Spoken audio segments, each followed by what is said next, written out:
समाचार अब तक, सत्य का साहस। भारतात पाण्यासोबतच जमिनीची आणि विशेषतः मृदेची समस्या गंभीर असून मृदेच्या आरोग्याविषयी समाजात जनजागृती करणे गरजेचे आहे।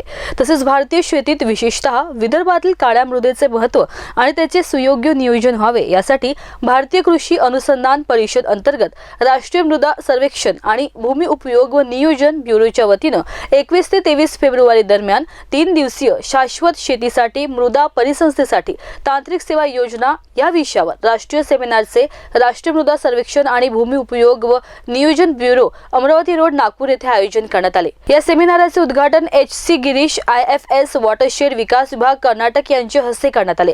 3 दिवसीय या राष्ट्रीय सेमिनारमध्ये 200 पेक्षा अधिक प्रतिनिधी उपस्थित राहणार असून 17 विविध राज्यातील संशोधक, कृषी विद्यापीठ मधील शिक्षक, विद्यार्थी यांची उपस्थिती राहणार आहे। देशापुढे शेतीतील वर्तमान काळातील आव्हाने कोणती असून नवीन तंत्रज्ञानाचा मृदा व्यवस्थापनात कसा उपयोग होईल यावर साधक बाधक चर्चा होणार असून मृदा संबंधी विविध विषयांवर स्वतंत्र चर्चा होणार आहे। अब तक ब्युरो रिपोर्ट नागपूर।